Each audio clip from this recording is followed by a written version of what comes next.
Hello, everyone. I'm Ryan Anthony, and I'm host of the Truth That Heals podcast.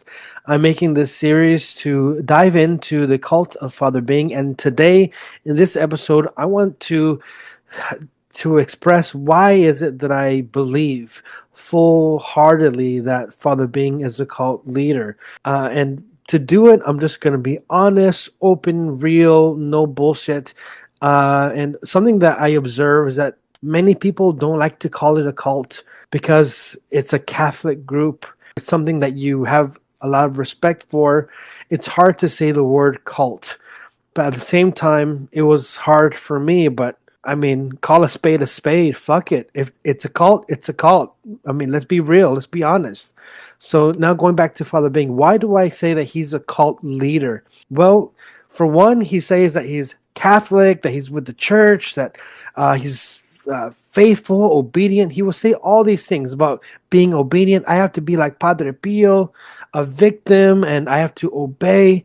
But on the other hand, there is deceit, there is fraud, there is manipulation, there is coercion.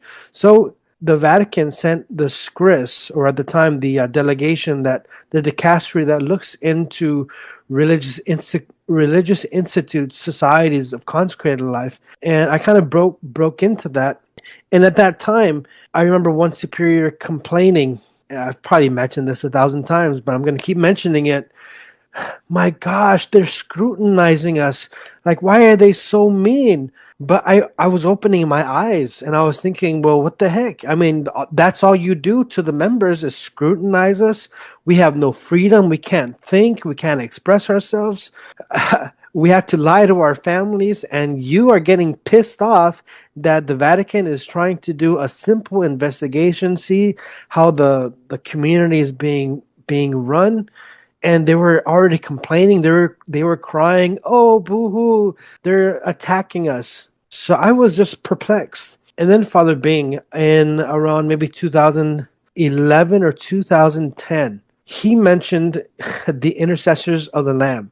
Now, the Intercessors of the Lamb were a religious community. I'm not sure exactly what they were, monks or nuns, whatever, but they're a religious community at that time in Omaha, Nebraska, and they were suppressed by Archbishop Lucas, and rightly so. There are things that I have to do research, but you can Google it yourself. There are things that just didn't fly right with the church. So Archbishop Lucas, who is in his right, in his own diocese, he suppresses the Intercessors of the Lamb. So Father Bing brings this up, and he says how sad it is that they were suppressed. But here's the twist. Father Bing then says, you know what that bishop did? He has committed the sin against the Holy Spirit, because the founder of a religious community, every religious community, their founder is given a charism by the Holy Spirit. That is directly from the Holy Spirit. Each founder has this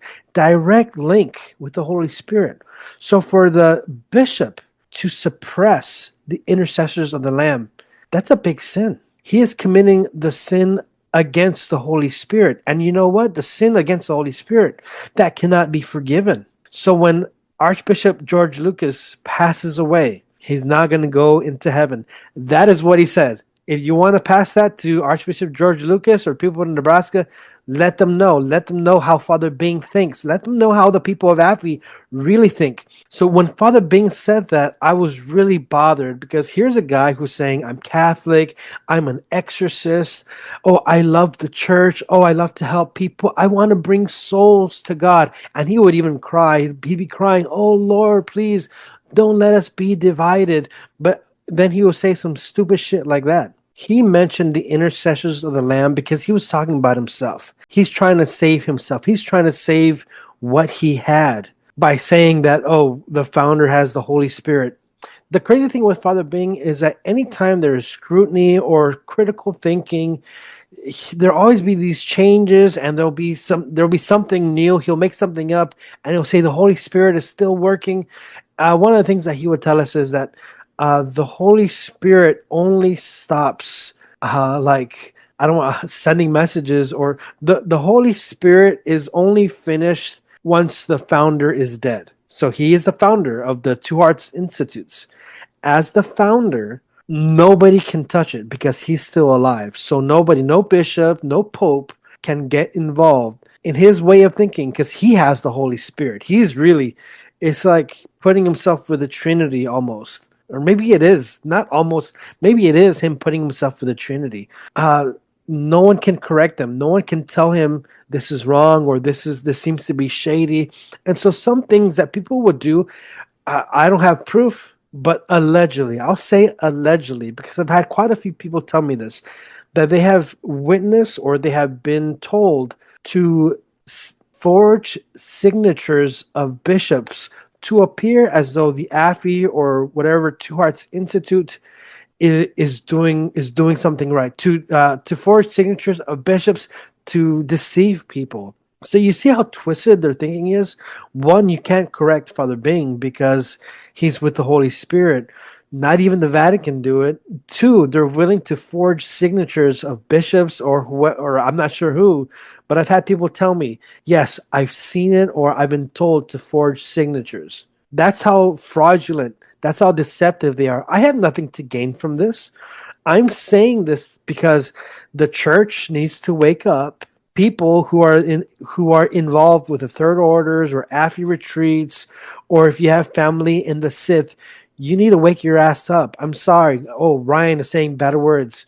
It's funny. People would attack me before. They would say, "Oh my gosh, you have such a foul mouth. This is disgusting. This is diabolical." What's really diabolical is the abuse that is happening, is the fraud that is happening, and then people are getting brainwashed into thinking that Father Bing is some holy exorcist, that he cares. He doesn't care. The Sith, they don't care, or Agnes, they don't care. They're willing to take your money and to travel all over the freaking world, and then they say, we want the salvation of souls. No, they don't. No, they don't. They want to get your money and enjoy it, spend it traveling, and they enjoy the attention. They love that. They're just so narcissistic, and no one else is talking about it. Very few are actually.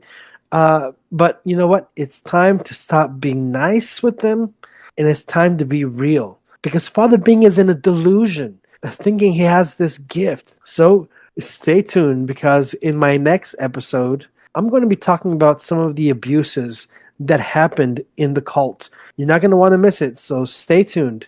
And don't be afraid to share. Please keep sharing this so that people can wake up, people can be aware of this cult, the Two Hearts cult, the cult of Father Bing, whatever the hell you want to call it. People need to wake up, be aware, and stop being silent. Stop being afraid because, oh, Father Bing is a priest. So what? He's being a bad person. The Sith, they're being bad people. That shit doesn't belong in the church. That shit don't belong in society. We got to start speaking about it. So anyways, stay tuned for the next one because you're not gonna want to miss the stuff that I'm gonna share. Have a good day. Please subscribe. Peace.